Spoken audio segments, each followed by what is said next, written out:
오늘 아침 우리에게 주시는 하나님의 말씀은 마태복음 17장 22절로 23절 2절 말씀입니다.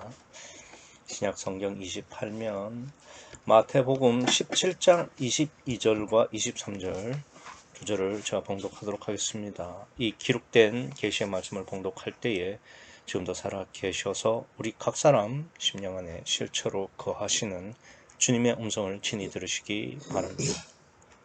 갈릴리에 모일 때에 예수께서 제자들에게 이르시되 인자가 장차 사람들의 손에 넘기워 죽임을 당하고 제3일에 살아나리라 하시니 제자들이 심히 근심하더라.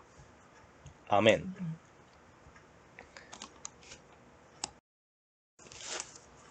지난주 제가 설교할 때 하나 빼고 안 한 내용이 있어요. 제가 이제 실수로 빠뜨린 건 아니고 일부러 이제 빼고 설교를 한 건데 그게 뭐냐면 21절입니다. 21절. 21절에 보면은 가로치고 없음 이렇게 돼 있죠. 그다음 이제 그 밑에 나나주에 보면은 기도와 금식이 아니면 이런 유가 나지까지 아니하느니라. 뭐 어떤 사본에는 이런 게 있다 이거죠. 근데 이제 제가 볼 때는 뭐 기도와 금식이 아니면 이런 유가 나가지 않아야 하느니라라도 마찬가지고 21절에서 없음이면 없음이죠. 근데 없음인데 우리가 이렇게 생각을 할 수 있어야 됩니다. 그러니까 예수님은 말씀을 하신 것도 물론 말씀이시죠. 그런데 이제 꼭 말씀을 안 하시고 이제 주무셔도 말씀입니다. 그렇죠. 뭘 드셔도 말씀이시고 심지어 예수님이 말씀하시지 않은 것까지도 말씀입니다. 그러면 이제 오늘 본문에서 21절에 괄호를 치고 없음이라고 되어 있잖아요. 그죠? 그러면 이게 없는 거냐? 없어서 없는 거냐? 아니요. 이것도 말씀입니다. 그런데 제 믿음으로는 이게 이제 없음이 아니라 물론 없는 건데 없으면 21절도 없어야죠. 그런데 21절이 있으면서 괄호 치고 없다라는 이야기는 그런 이야기죠. 숨겨졌다, 감추어졌다 이런 이야기가 되겠죠. 그러니까 21절 그 나나주에 보면 기도와 금식이 아니면 이런 유가 나가지 않으니라라는 어떤 그 사본에는 이렇게 기록되어 있다고 하는데 저는 그런 것보다는 본문의 그 문맥으로 우리가 파악을 해야 된다고 생각을 하죠. 그러면 21절이 없는 게 아니라 사실은 감추어진 거죠. 그러니까 그 감추어진 게 뭐냐? 그게 지금 오늘 본문으로 저는 파악하고 있습니다. 믿고 있습니다. 왜 그렇게 생각을 하느냐? 여기 보시면은 그 마지막에 20절에 너희 가라사대 너희 믿음이 적은 영혼이라 진실로 너희에게 이르노니 너희가 만일 믿음이 한 겨자씨만큼만 있으면 그 다음에 어떻게 되느냐? 귀신도 쫓고 산도 옮기고 능치 못할 것이 없다라고 말씀을 하셨습니다. 그러면 이제 그러니까 한 겨자씨만큼의 믿음이 있으려면 어떻게 해야 되는 거냐를 저는 21절에 기록을 하셨어야 옳다고 생각합니다. 문맥적으로. 그런데 21절을 없음으로 처리한 것은 감추신 거죠. 왜? 이 한 겨자씨만큼의 믿음이 생기려면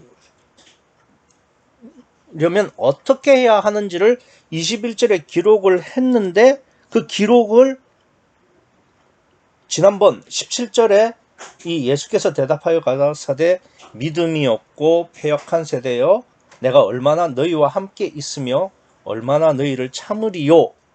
그러니까 얼마나 너희와 함께 있으며 얼마나 너희를 참으리요. 이 부분을 이제 번역하는 사람이 자기 마음대로 번역을 했다. 이렇게 말씀을 드렸습니다.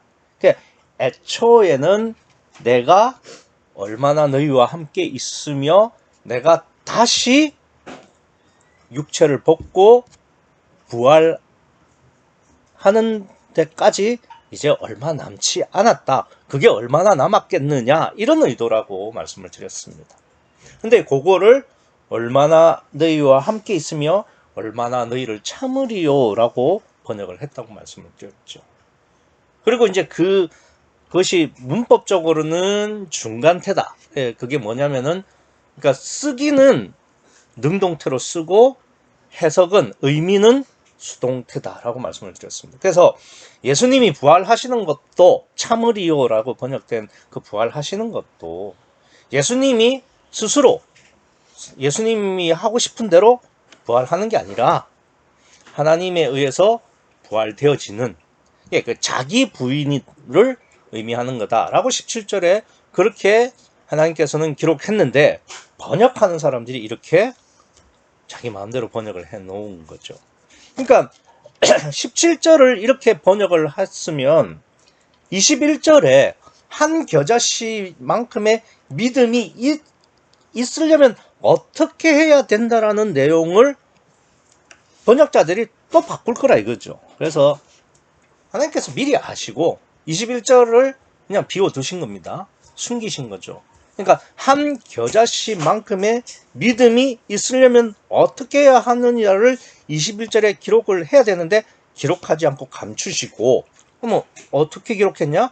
오늘 본문으로 기록하신 거예요. 22절, 23절을 따로 한 단락으로 독립해서 마치 다른 단락처럼 이렇게 단락으로 기록해서 이렇게 21절을 없음, 즉 감추인 것을 오늘 본문으로 말씀하셨다. 저는 이게 문맥을 따라서 해석을 하면 자연스러운 전개 방법이라고 생각을 합니다. 그래서 만약에 이런 의도로 오늘 본문을 보시지 않으면 진짜 22절과 23절은 생뚱맞아요. 그러니까 갑자기 툭 튀어나와가지고, 아니 변화산 올라가셨다가 내려오셔가지고 예수님께서 그 귀신 들린 아이의 귀신을 쫓아내시고, 그리고 이제 그 다음 단락에 보면은 가브나움에 가셔가지고 뭐 저기 그러니까 아들은 세를 면하겠냐 면하지 않겠냐 뭐 이런 말씀을 하시는 거죠. 그죠? 그런데 그 중간에 갈릴리에 모일 때 예수께서 제자들에게 이르시되 인자가 장차 사람들의 손에 넘기어 죽임을 당하고 제3일에 살아나리라 하시니 제자들이 심히 근심하니라. 오늘 내용이 이게 무슨 생뚱맞은 내용 아닙니까? 갑자기 튀어나왔잖아요. 갑자기 이런 이야기를 왜 하시느냐 이거예요. 그러니까 이것은 갑자기 튀어나온 이야기가 아니라 사실은 20절에 한 겨자씨만큼의 믿음이 생기려면 어떻게 하면 되느냐를 실제로는 21절에 기록했는데, 실제 그 말씀을 하셨는데 21절에 기록해 놓으면은 17절에 번역을 자기 마음대로 한 사람이 요것도 바꾸어 놓을 거라 이거죠. 그걸 잘 아시기 때문에 22절과 23절을 따로 단락으로 분리해서 이렇게 기록을 하신 겁니다. 왜냐하면 그래야 22절과 23절이 뭔가 그 방지턱처럼 이게 생뚱맞는데 이게 뭐지? 라고 생각을 할 수밖에 없고, 그러면 다시 한번 더 살펴보게 되겠죠. 따라서 오늘 본문은 그냥 단순하게 예수님께서 십자가를 지시고 죽임을 당한다 이런 내용이 아니라, 실제로는 앞단락에서 그럼 어떻게 하면 한 겨자씨만큼의 믿음이 생길 수 있느냐, 요거를 좀 더 보충하고 자세하게 설명을 한 것이다, 이렇게 보는 것이 맞다는 거죠.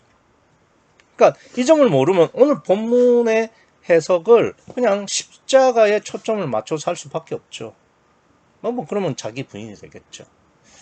물론 오늘 본문의 말씀이 자기 부인이 아니라는 이야기는 아니지만, 요게 지금 어떠한 자기 부인이냐, 그러니까 예수님이 짊어지실 그 십자가를 말하는 거냐, 물론 맞죠. 그런데 그 초점이 오늘 본문의 자기 부인은 오히려 앞단락에서 말하는 한 겨자씨만큼의 믿음이 생기는 자기 부인으로 연결해서 봐야 문맥상으로도 이어지고 자연스러운 전개다, 이 말씀을 드리는 겁니다. 그래서 실제로 오늘 본문을 보시면은 첫 번째 이 어절부터 이렇게 그냥 넘어갈 수가 없어요. 왜 그러냐면 22절을 어떻게 시작하느냐면 갈릴리에 모일 때에 라고 되어 있습니다. 갈릴리에 모일 때에. 여러분 생각은 어떠세요? 이게 본문에서 22절에서 갈릴리에 모일 때에 이 말이 필요하다고 생각하십니까? 이 사람들이 그러니까 예수님을 비롯한 12제자 중에 가론 유다를 제외하고는 전부 갈릴리 사람들입니다. 갈릴리 출신이거나 갈릴리에 지금 현재 살고 있는 사람들. 그러면 이 사람들이 원래 갈릴리에 있었어요. 갈릴리에서 살았고 갈릴리에서 태어났고 그런 사람들입니다. 그런데 뭘 갈릴리에 모일 때를 기록합니까? 그러니까 예수님을 비롯해서 가론 유다를 제외한 대부분의 제자들이 갈릴리 출신이거나 갈릴리 사람들인데 이걸 갈릴리에 모일 때라는 말을 뭐 적는 것은 뭐 반복이고 또 사실은 만약에 그런 식으로 따지면 갈릴리에 모일 때를 계속 다 적어야죠. 안 그렇습니까?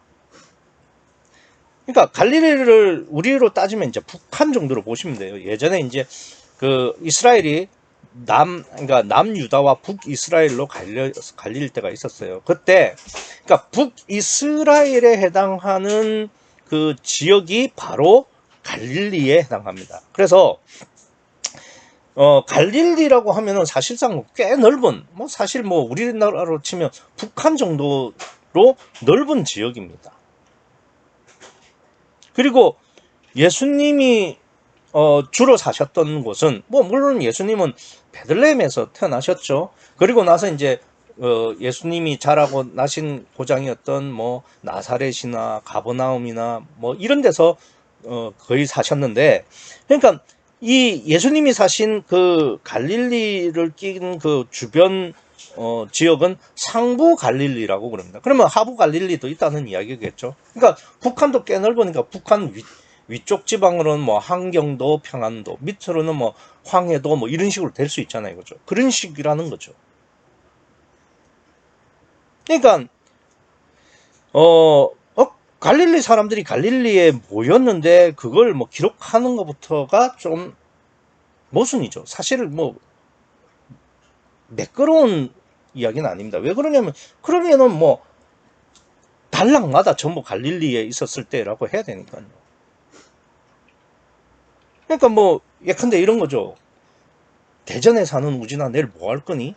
대전에 사는 우진아 점심 뭐 먹었냐? 이런 거나 마찬가지예요. 뭐 아니 우진이는 어차피 대전에 있는데 대전에 사는 우진아를 붙일 이유가 없다는 거죠. 어차피 대전에서 먹고 생활하는 사람한테 그 지역을 계속 이야기를 할 필요는 없지 않느냐 이겁니다. 그러면 이렇게 말할 수 있죠. 17장 1절에 보시면 엿새 후에 예수께서 베드로와 야고보와 그 형제 요한을 데리고 따로 높은 산, 여기 변화산입니다. 높은 산이 이제 변화산이고 여기는 홀몬산인데 홀몬산은 이스라엘 중에서도 거의 최북단에 해당합니다. 우리나라로 따지면은 저 북한의 맨 위쪽 개마고원 쪽이라고 볼 수 있습니다. 거기서 이제 예수님께서 평양으로 내려오셨다 이거죠. 평양. 그러니까 갈릴리로 뭐 오늘 본문에서 모일 때라고 기록할 수도 있지 않냐 22절에 그렇게 말할 수도 있는데 아니요 어차피 변화산 그러니까 높은 산으로 표현된 오늘 그러니까 17장 1절에 그 지역도 갈릴리예요. 그냥 갈릴리입니다. 거기도. 그러니까 그냥 개마고원에서 평양으로 돌아왔다 뭐 이쯤으로 해석이 되는데 근데 어차피 북한에서 북한으로 옮기는 거잖아요. 그런데 뭐 다시 북한에 모여서 왜 이렇게는 안 하지 않냐 이거죠 제 말은. 그래서 이 갈릴리에 모일 때라는 말을 적는다는 게 사실 내용으로도 모순이고 실제로 갈릴리에 모였어도 늘 모이는 곳이니까 기록할 이유도 없다는 겁니다. 그래서 이제 저는 이 갈릴리에 모일 때에라는 말이 사실 기록하는 데 있어서 좀 이상하고 모순에 해당한다라고 보고 있고 근데 이제 제가 이제 갈릴리에 모였을 때라고 이렇게 본문에 기록되어 있는데 이제 갈릴리로 돌아왔다라고 지금 제가 이야기를 하고 있죠. 왜 그렇게 이야기를 하느냐면은 이 갈릴리로 돌아왔다라는 말은 이제 헬라 원문으로 그렇다 이거죠. 왜냐면은 이게 모일 때가 아나스트레포입니다. 이 아나라는 말이 지난주에 너희를 참으리요 할 때가 아나 에코 다시 가진다. 그러니까 예수님이 다시 육신을 벗고 예수님의 원래 상태로 돌아간다, 취한다 라는 말에 아나 에코, 아나가 다시, 에코가 가진다. 그래서 아나라는 말이 다시라는 말이 있다고 말씀을 드렸듯이 요 오늘 본문에서도 모일 때가 아나스트레포입니다. 그러니까 아나가 다시고 스트레포가 돌아선다는 뜻입니다. 그러니까 다시 갈릴리로 돌아섰다, 다시 왔다 이런 이야기가 되겠죠.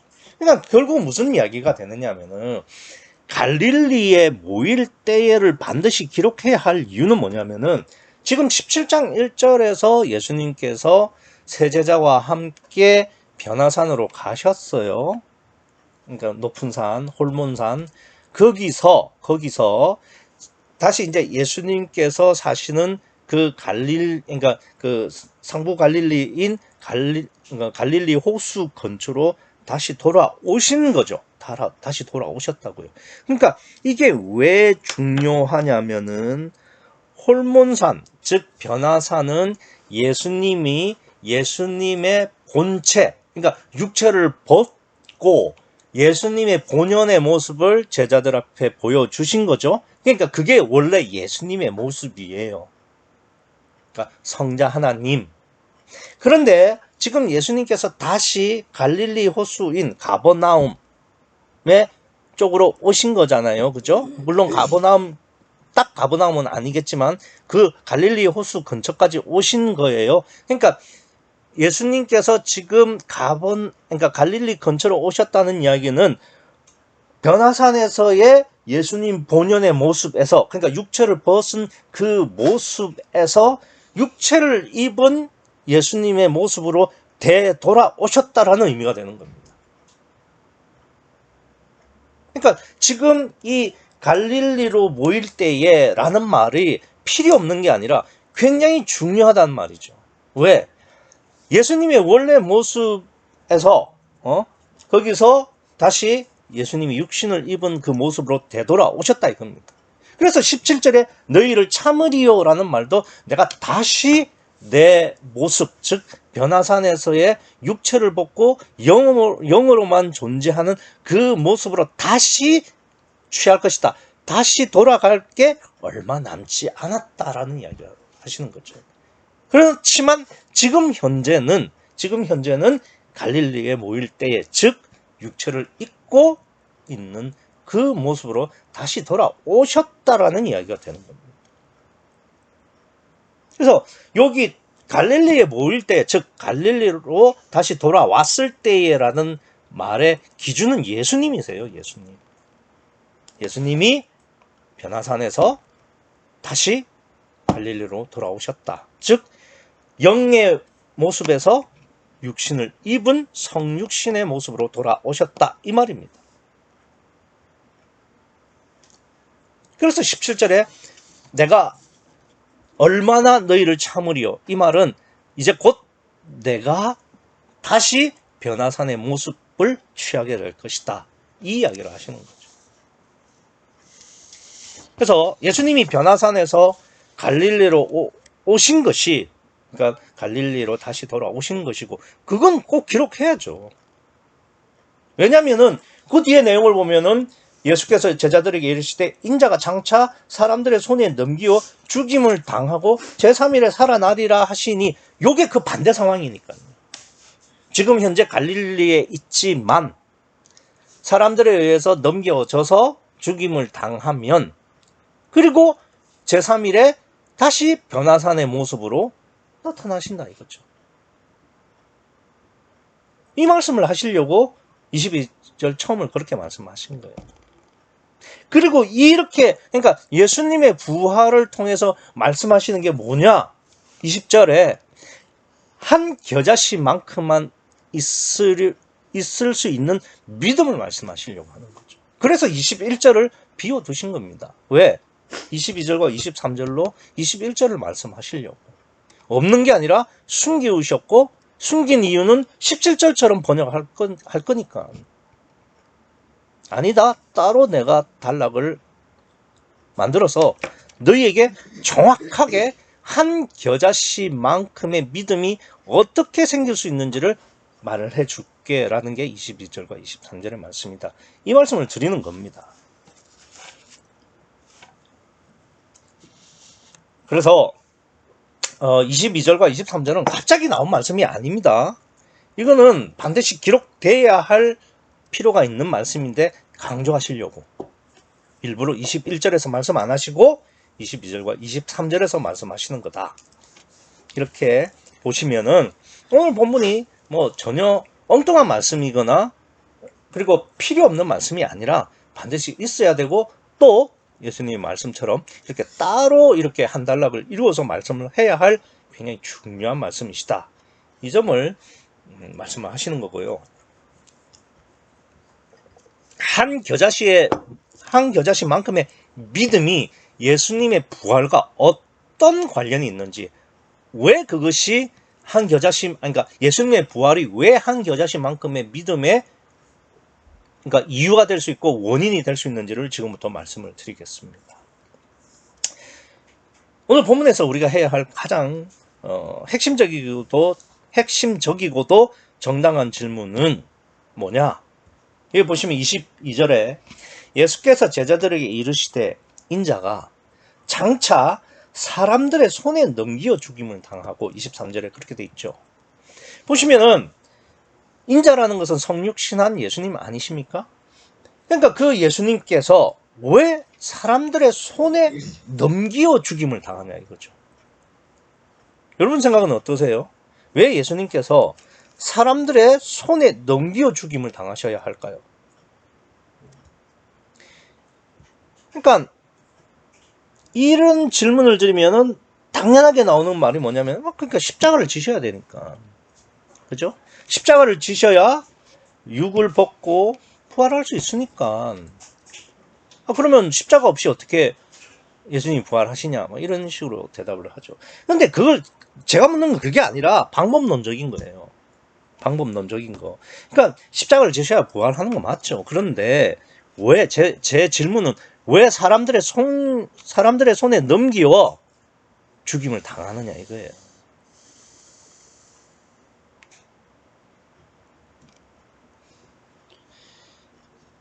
그러니까 이 점을 우리가 굉장히 고민을 해봐야 되는데 제가 왜 이 질문을 드리느냐 하면은 17장 1절에 보시는 것처럼 예수님께서 변화산에 올라가셨어요. 그죠?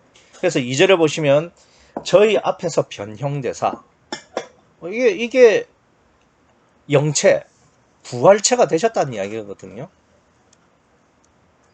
그렇지 않습니까? 그러니까 모세와 엘리야, 그러니까 천국에 있는 모세와 엘리야와 같이 이렇게 맞대놓고 이야기도 하시고 그러죠. 여기에 심각한 문제가 있는 거예요. 여러분이 진짜 잘 생각하셔야 됩니다. 예수님은 사람들의 손에 넘기어서 죽임을 당하지 않아도 부활하실 수 있는 분이세요. 무슨 말인지 아시겠죠? 충분히 스스로 부활하실 수 있는 분이시다 이겁니다.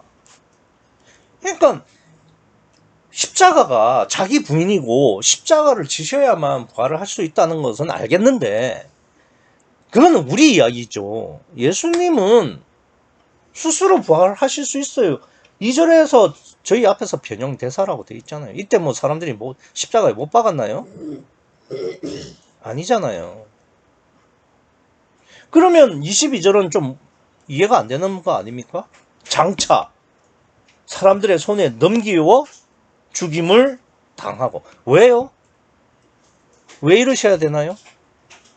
예수님은 스스로 하실 수 있잖아요. 왜 사람들의 손에 넘기느냐 이거예요. 여러분 이 본문의 말씀을 보시면서 겟세마네 기도를 그러니까 좀 깊이 생각할 필요가 있습니다. 그러니까 예수님께서 오늘 본문에 처음에 갈릴리에 모일 때, 즉 갈릴리로 다시 돌아오셨을 때에 예수님께서 다시 육신을 입으셨습니다. 변화산에서. 그럼 다시 변화산으로 가시는 게 예수님의 목적이라고 한다면, 아니 17장 2절처럼 그냥 변형되시면 되지 않나요? 근데 왜 예수님은 장차 사람들의 손에 넘기어 죽임을 당하실까?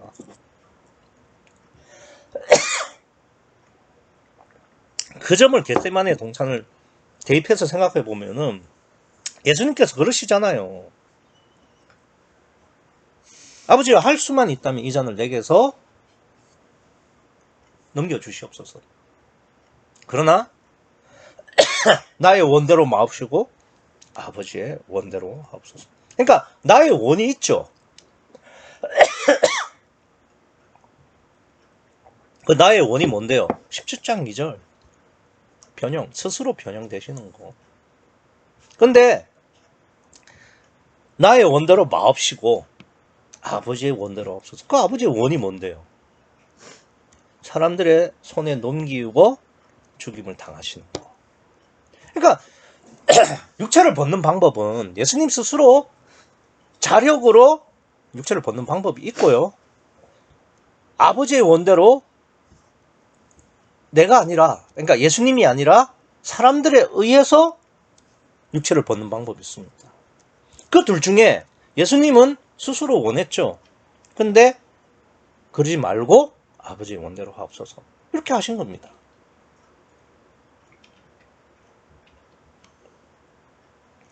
그래서 우리가 이제 기독신앙에서 자기 부인이라는 것이 그 물과 성령으로 거듭난다라는 것처럼, 그러니까 구원에 있어서는 절대적인 조건이죠, 그죠? 물과 성령으로만 거듭날 수 있잖아요. 그래서 여기서 물이라는 것이 자기 부인의 의미가 되는 건데, 그런데 자기 부인이라는 것도요, 오늘 본문을 보시면 아시겠지만 자기가 하는 게 아니에요. 심지어 예수님은 자기가 자기 부인을 할 수 있는 능력이 있으셨는데도 불구하고 자기 부인을 자기가 하는 게 아니라니까요. 아버지의 원, 사람들에 의해서 되어지는, 그러니까 아버지의 뜻대로 되어지는, 아버지가 보내신 성령의 능력으로 되어질 수 있는 게 자기 부인이라 이 말입니다. 그러니까 이 점을 잘 아셔야 됩니다. 그러면은 자기 부인이 내가 아니라 성령의 역사로 말미암아서 되어지는 거라고 한다면 한 겨자씨만큼의 믿음은 어떻게 생길 수 있을까요?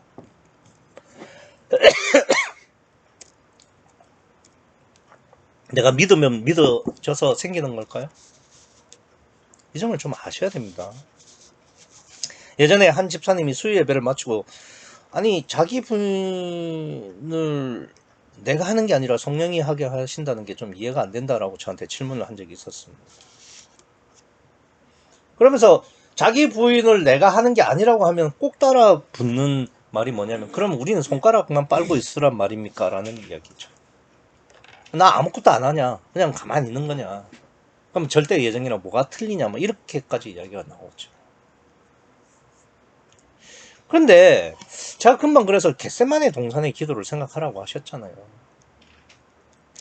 예수님이 원하는 원이 있어요. 예수님이 원하는 거.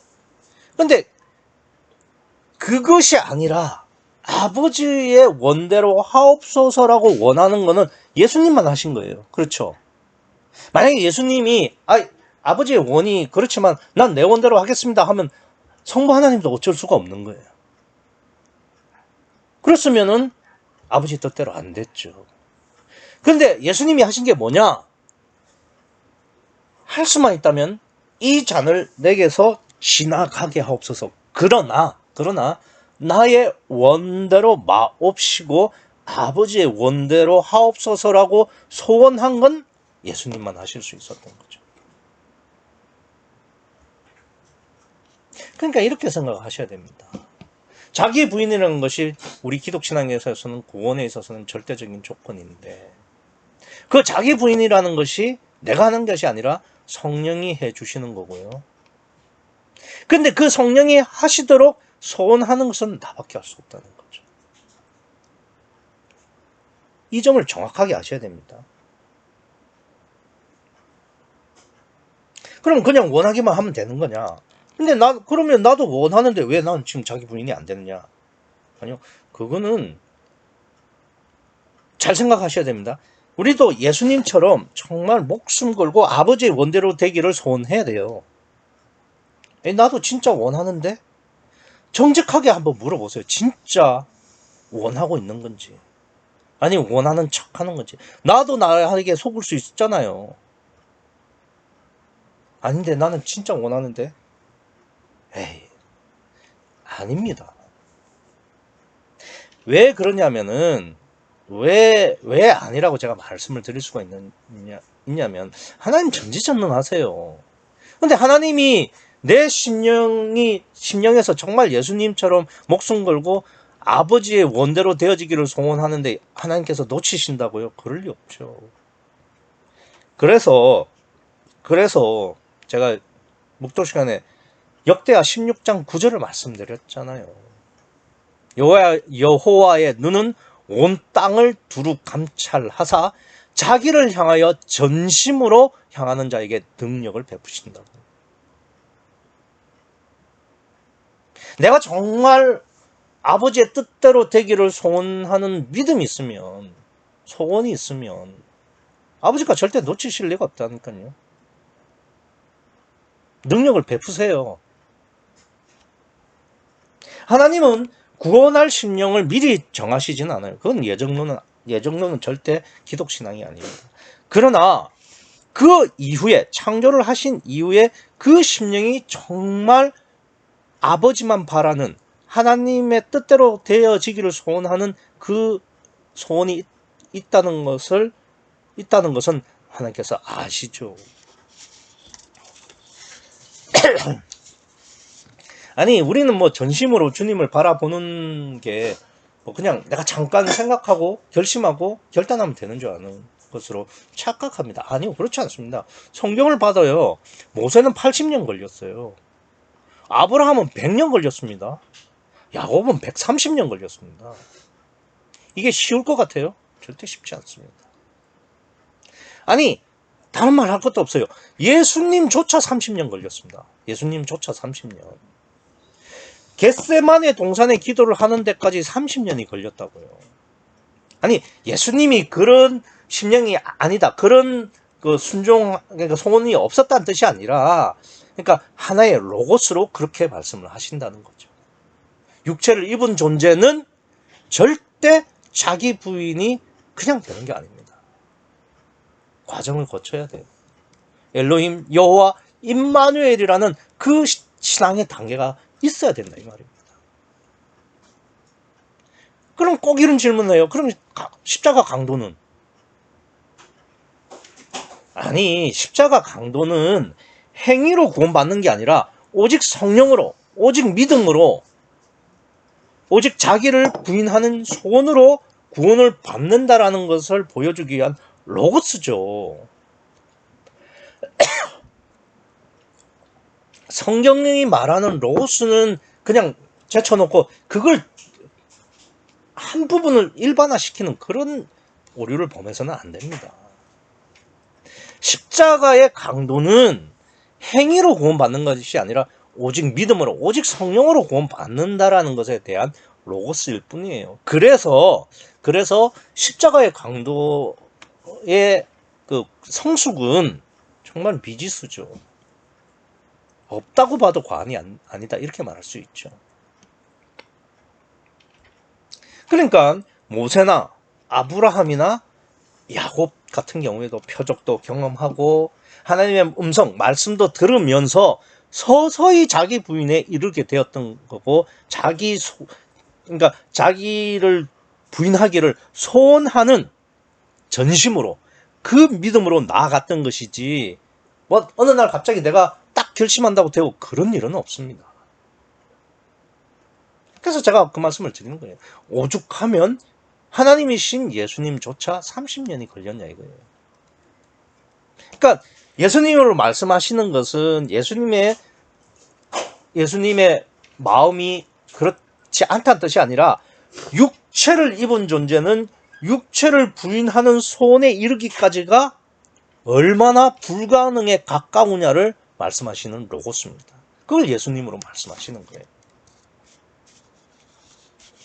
그러니까 우리는 자기 부인을 소원하되 내가 한다는 생각을 버리고 성령이 해주시기를 바라는 마음으로 소원하는 게 전부고 그것에 내 전심을 다해야 된다 이 말입니다.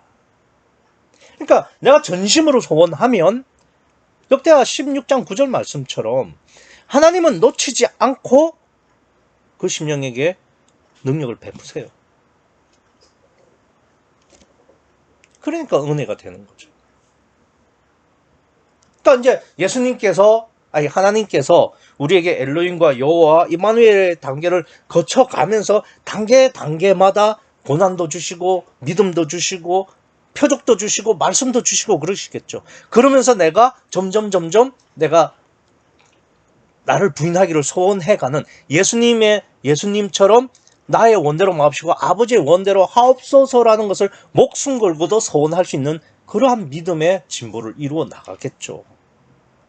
근데 그때 나한테 고난을 주실 때 내가 살려달라고 하거나 방법을 통해서 피해가면 안 되죠. 23절을 보세요. 예수님께서 죽임을 당하고 제3일에 살아나리라 하시니 제자들이 심히 근심했다고 되어 있잖아요.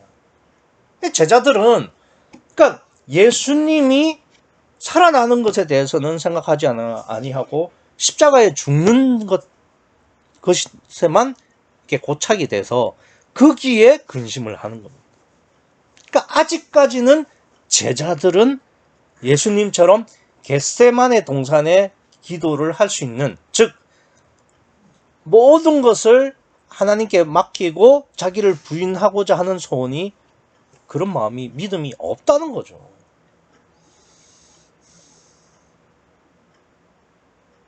그러니까 아브라함 보세요.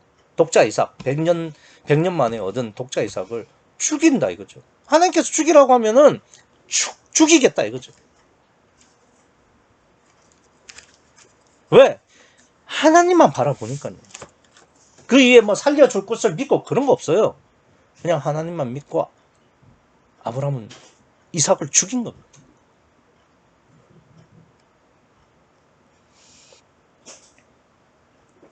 그러니까 우리는 뭐 제자들이 여기서 뭐 근심하더라 하니까 이것들은 진짜 예수님을 앞에 두고도 근심하고 있나, 한심하다 이럴 수 있는데, 아니요.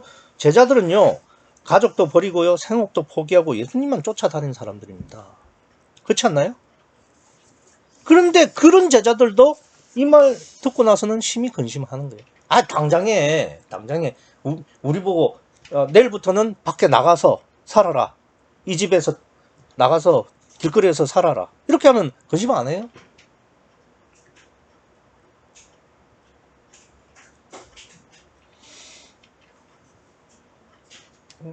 그러니까 지금 자기를 부인하는 것, 즉 십자가를 통해서 자기를 부인하는 것에 있어서 제자들처럼 전혀 하나님을 믿지 못하고 자기를 부인하기를 소원할 수 없는 제자들로부터 시작해서 예수님처럼 나의 원대로 마옵시고 아버지의 원대로 해달라며 목숨 걸고 자기 부인을 소원하는 그 믿음까지를 지금 보여주시는 겁니다.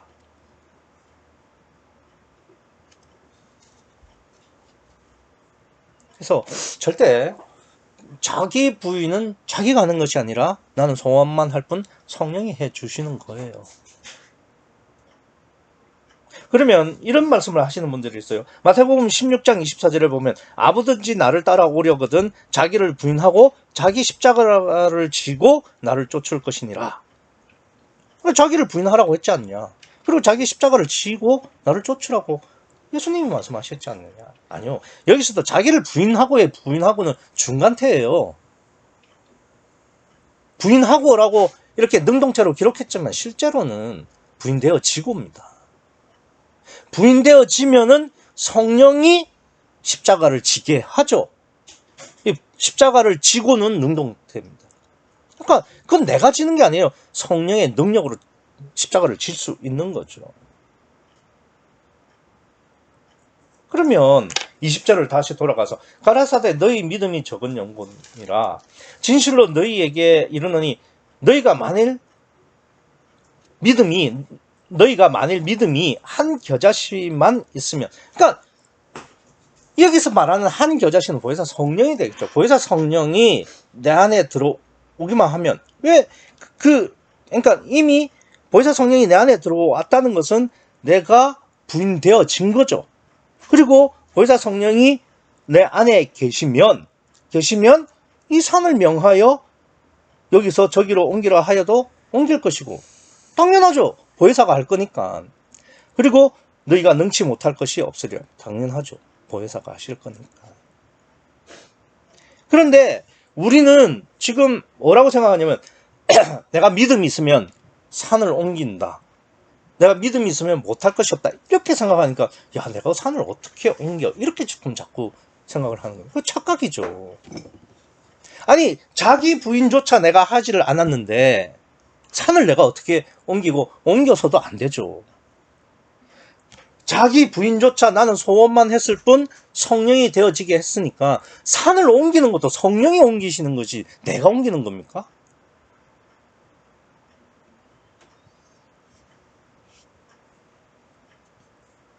다시 한번 오늘 본문을 잘 깊이 생각을 하셔야 됩니다.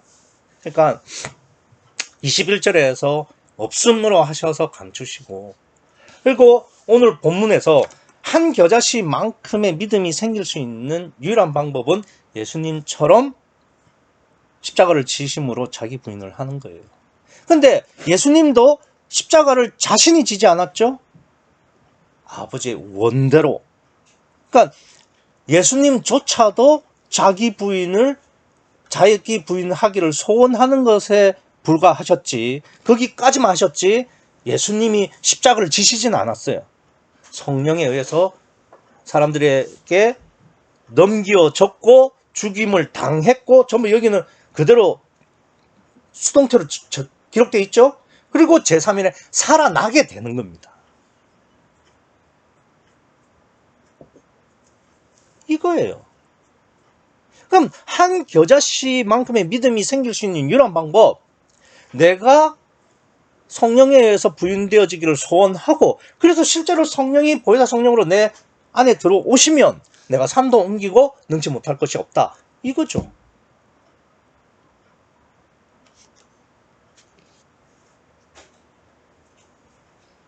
따라서 결론적으로 온전히 내가 부인되어지기를 소원하셔야 돼요. 그 소원으로 말미암아서 성령이 나를 실제로 부인하게 하시고, 그것이 오직 성령입니다. 그래서 그 성령이 보혜사로 내 안에 내주하시게 되면 그 성령의 능력으로, 보혜사의 능력으로 산도 옮기고 능치 못할 게 없는 그 능력으로 이 세상을 살아갈 수 있는 겁니다.